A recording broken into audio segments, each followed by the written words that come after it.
Muy buenas tardes Mwiriwe a neza todos los mwese familiares abo mu muryango y amigos y hermanos umuryango n'inshuti hamwe de nuestro n'abavukanyi ba mwene data Marino Paz González Marino Paz González Cali, wo Colombia, muri Cali Colombia, a sus hijas abakobwa biwe France Elena, Paz Rodríguez, Paz Rodriguez, Marta Rodríguez, Isabel, Paz y Rodriguez Magali Paz, na Magari Paz Rodriguez. reciban mi más sincera Mwakire ijambo por la ry'ihumure partida kubwo de ukuva mu nuestro mubiri hermano Marino kwa mwene wacu González kwa mwene data Marino Paz González en este planeta ari Tierra, we yarangije iminsi Ise yiwe kwenda ngaha jala ku mumbe w'isi separación. ari hariya mu buringanire bwa gatandatu en ese cuerpo teofánico, muri urya mubiri wa Teofaniya nihabaye nihaba esperando ahora allí, ubu arindiririye porque es un hariya lugar de espera, kuko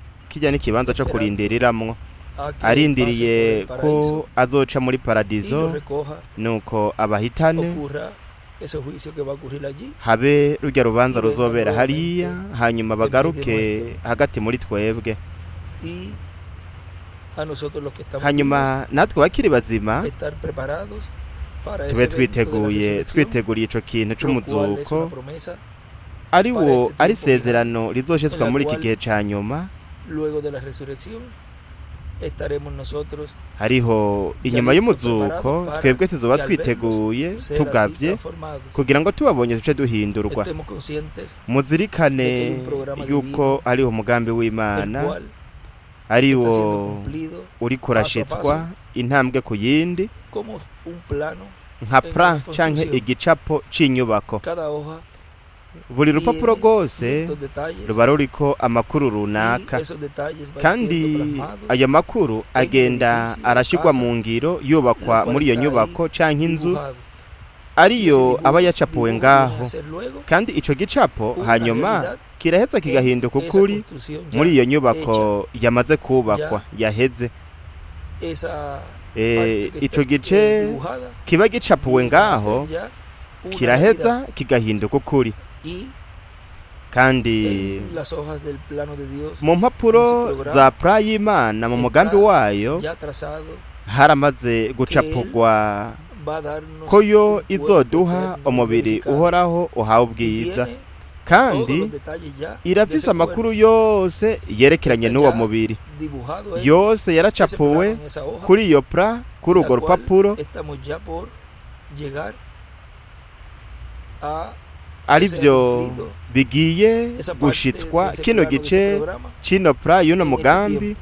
bigiye gushitswa muri Y kino todos los gihe, detalles kandi n'amakuru yose ibintu byose que bijanye ese plano ibintu byose está mostrando, vyerekanwa está biri teniendo, kuri iyo pra no se puede biri kuri ico brincar gicapo, ningún detalle, nta kintu na kimwe porque cosimbwa, si brinca kuko uno un detalle, hagize umuntu asimba entonces ikintu la na kimwe, construcción va a quedar, nuko rero vamos a inyubako decir, toachueca, yoca o iguma, reka tuvuge si tuti no le colocan ihengamye, las varillas de la nko mu sabana, gihe batoshirako o no le vya biti vya colocan bindi bifata las tuberías ifondasiyo para que corra el canke agua, ntibashiremwo o no le- amatwiyo no azocamwo va- amazi o no le colocan ntihobamwo las tuberías amazi, para la luz, canke badashizemwo amatibe canke o insinga zitwara umuriro no le nta hacen muriro los huecos wobamwo, donde nta va muyaga cada nkuba ventana, wobamwo, pues no se podría poner la ventana. badaciye O sea, imyobo cada izojamwo cosa amadirisha tiene que estar ntihoba en su mwidirisha lugar na rimwe. Ni para ukuvuga que ngo así buri ese kintu plano cose gitegerezwa kuba mu esté kibanza completamente cacu realizado kugira en ngo esa iyo obra pra que ya el arquitecto ikogwe diseñó. muri ico gikorwa umuyenjeniyeri yamaze gucapura.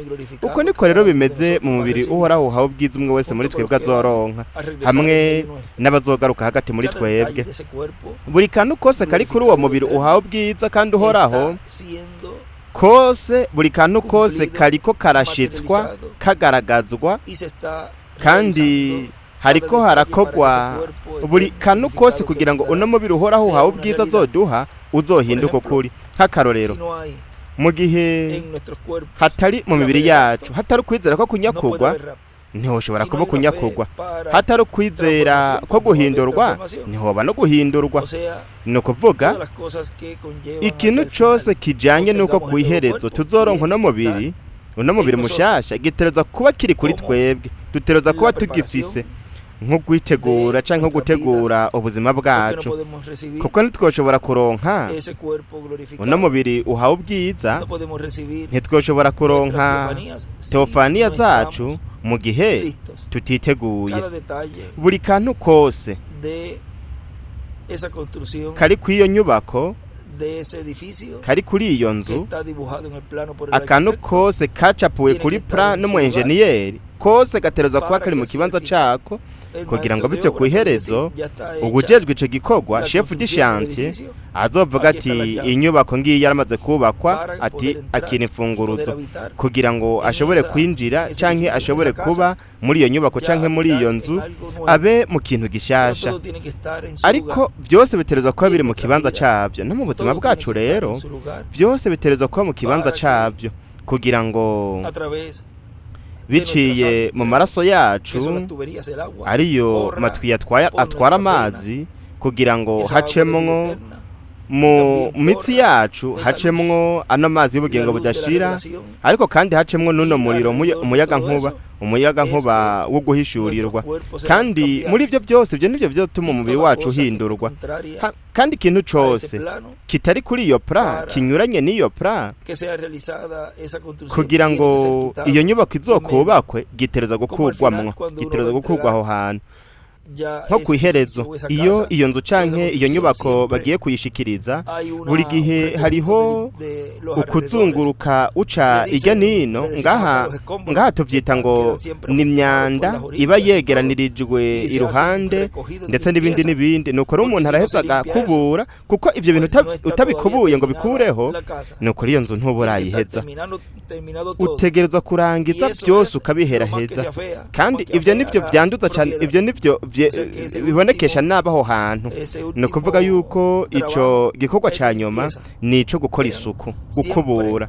en las Murabona construcciones buri gihe mu hay uno nyubako que otro chequeadito de pintura, umwe aba ariko araraba y ibijanye algunos n'amarangi, uwundi nawe araba utuntu que duto duto mientras se va adukosora. terminando, pues, Nuko mu gihe bagenda barasozera que hay que bakagenda corregir, barabona se yuko corrige, ari ugukosora y akantu lo último runaka es una bakahakosora. buena limpieza. Icya nyuma Esa buena limpieza ni es la que Dios isuku, está ni ugukora haciendo en isuku, nuestras ni vidas. ugukubura. Ahora para Iryo suku rero ni dar Imana nayo iriko irakora nuestros mu cuerpos buzima al Señor bwacu para que ubu, Él kugira entonces ngo ahí twegurire se imibiri manifieste yacu como umwami, templo, kugira ngo y ahí Él more en toda su plenitud en cada uno igaragare de sus hijos. nk'ingoro, bityo nayo iheze Y así ibe darnos muri umwe wese ese mu bana cuerpo bayo, glorificado. iheze iduhe uwo En estos mubiri uhoraho momentos uhawe pasa por ubwiza. estos Muri kano kanya rero de turiko turaca muri ibi bihe bimeze nk'uko by'umubabaro, kubera ko pero umukundwa wacu twakunda agiye, ariko ibyizigiro dufise ni uko vuba tuzokongera kumubona ari mu mubiri utunganye, ari mu iyo nyubako itunganye, muri iyo nyubako nshasha itunganye, aho hatazoba ubusaza,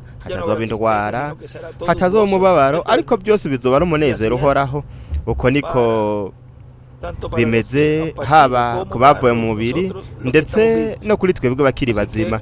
Nuko rero abakobwa biwe France Elena, Marta Isabel na Magali, Pasi Rodriguez hamwe n'abandi bo mu muryango, ndetse na hariya Pasiteri Andres, ndetse n'urushengero rwose rwa hariya na bene data bose. Twebwe tuzi mwene data Marino Pasi, mwiruranishe ano majambo ya Pawulo yo mu Bitesalonike ba mbere igice ca 4:13, aho Imana ngaho itubwira ku isezerano ko umwami bwiwe n'ijwi rirenga hamwe n'ijwi ry'umumarayika mukuru n'inzamba y'Imana ko azomanuka avuye mu ijuru, abapfuye bizera Kristo akaba ari babanza kuzuka, hanyuma natwe abakiri bazima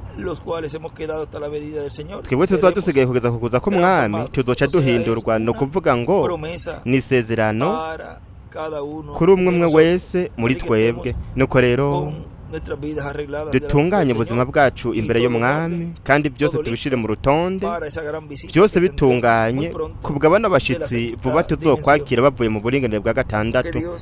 Ese Imana yobaha amahoro kandi ihumurize imitima yanyu, kandi ese mwozirikana yuko ameze neza, aguwe neza ubu mwakiriya kibanza arimwo, kandi ariko aratwitegereza, kandi ari hariya arindiriye ko hagera igihe ubwo bazokumva ijwi ry'umwana w'umuntu nuko bakazuka. Ni ukuvuga ngo bazozuka azoba ari umuhamagaro w'Imana biciye mwabona bukozi ifise muri iki gihe ca nyuma, ari bo bazovuza ijwi rirenga ry'inzamba, bityo abapfuye akaba ari babanza kuzuka. Hariho amasezerano ariko arashitswa, kandi harasigaye n'ayandi nawe nyene atereza gushitswa, kandi byose bizoba biciye mu ijambo ririko riravugwa.